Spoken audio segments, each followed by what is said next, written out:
Este es el Cordero de Dios que quita el pecado del mundo. Bienvenido a Palabra Compartida. Bienvenido a otra reflexión en común del Evangelio del domingo. Y sin más, vamos con el texto. Si recordamos el texto del Evangelio del domingo pasado, con el cual concluíamos el ciclo de Navidad, nos hablaba del bautismo de Jesús en el Jordán a manos de su primo Juan Bautista.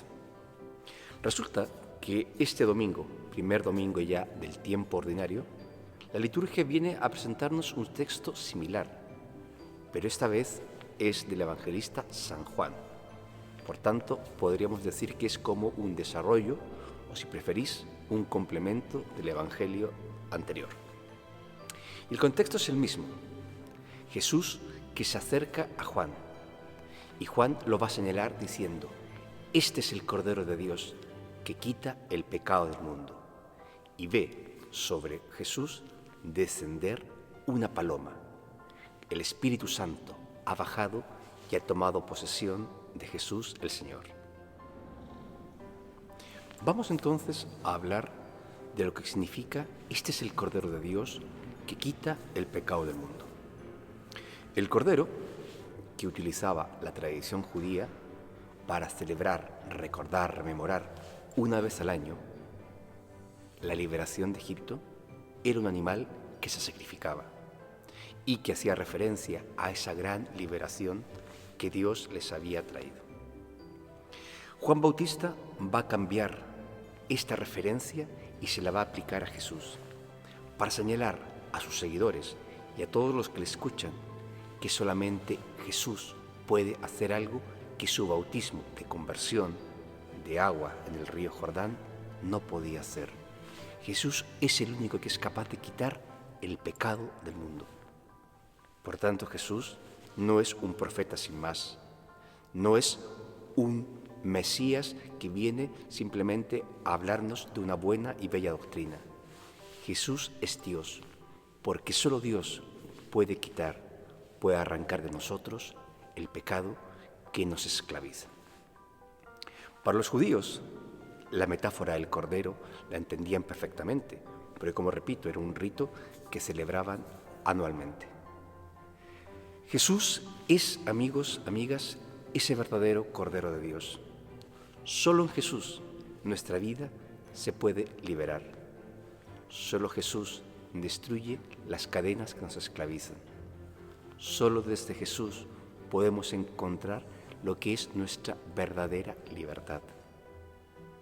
Fijaros bien que acabábamos de celebrar, acabar el tiempo de Navidad, donde veíamos a un niño, donde veíamos a un bebé. Pero es que resulta que ese niño, ese bebé que ha nacido entre nosotros, no es un niño o un bebé sin más. Es simplemente el Hijo de Dios. Es ese Dios que se hace uno de nosotros para darnos algo que es fundamental en la experiencia cristiana. Nos trae la salvación, nos reconcilia con Dios, nos abre, en definitiva, las puertas del cielo. Vamos a la segunda imagen que nos presenta el Evangelio según San Juan, que como siempre debéis leer. Sobre Jesús baja una paloma que va a simbolizar el Espíritu Santo que va a tomar posesión de Jesús el Señor. La paloma también aparecía en las Sagradas Escrituras. ¿Os acordáis del diluvio? Había una paloma que contemplaba en el arca de Noé cómo toda esa creación que había pecado quedaba bajo aguas. Y era una paloma la primera que traía una rosa o una rama de arbusto en su boca para decirnos que ya empezaba una nueva creación. Pues sí, eso es el bautismo de Jesús. Eso es la experiencia de Jesús. Jesús tiene el Espíritu Santo porque es Hijo de Dios. Jesús nos va a bautizar en el Espíritu Santo para que podamos entrar en comunión con Él. Jesús nos va a dar el Espíritu Santo simbolizado en esa paloma para decirnos que a partir de ahora nuestra vida cristiana se desarrolla en el Espíritu. Somos tú y yo templos de ese Espíritu Santo. A partir de este momento se va a poner los primeros cimientos de lo que es la Iglesia, de todos aquellos hombres y mujeres que nos hemos bautizado en el Espíritu Santo para el perdón de los pecados y para ser parte de la comunidad de los seguidores de Jesús. La religión cristiana, queridos amigos, amigas, no es la religión de las normas, no es la religión de los ritos y de los preceptos y de los rituales de purezas o impurezas o de sacrificios de animales propias de la religión judía. La religión cristiana es la religión del Espíritu. Somos hombres y mujeres en el Espíritu de Jesús resucitado. Y porque llevamos ese Espíritu, tenemos en nosotros la libertad de los hijos de Dios, como dirá San Pablo. Porque tenemos el Espíritu, podemos entrar en comunión hombres y mujeres de distintas razas, de distintas culturas, amando a un mismo Dios. Porque tenemos el Espíritu de Dios, no tenemos miedo al futuro, porque sabemos que ese futuro está en las manos de Dios. Porque somos hombres y mujeres en el Espíritu, sabemos que hasta nuestros pecados están perdonados si nos arrepentimos de corazón. Y por último, porque somos hombres y mujeres poseídos por el Espíritu de Dios que hemos recibido, repito, en el bautismo, es que podemos ser hombres y mujeres constructores de una nueva sociedad. Como siempre, yo te he ofrecido mis reflexiones en este Evangelio que, como he dicho al principio, es un poco desarrollo del Evangelio anterior. Y dos ideas creo que están claras, por lo menos he intentado hacerlo. Uno, Jesús no es un profeta más. Y de hecho, esa fue la intención de Juan Bautista, dejar claro que él solamente era un precursor.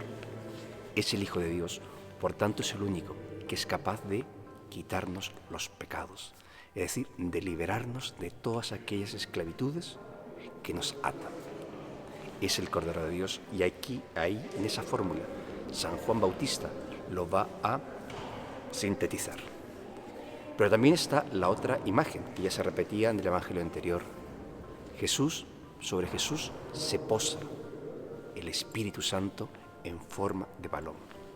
Y a través de Jesús, por el bautismo, todos sus seguidores, fíjate bien, importante, recibimos ese mismo Espíritu para ser hijos de Dios y llevar esa alegría del Evangelio al mundo entero.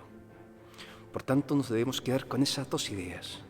Jesús nos libera y Jesús nos capacita a través del Espíritu Santo para ser testigos, para ser profetas, para ser en definitiva sus enviados. Desde Salamanca, Ciudad de la Cultura, te deseo, amigo, amiga, que tengas un feliz domingo en familia y una bella semana. Y a ver si pronto coincidimos. ¡Nos vemos!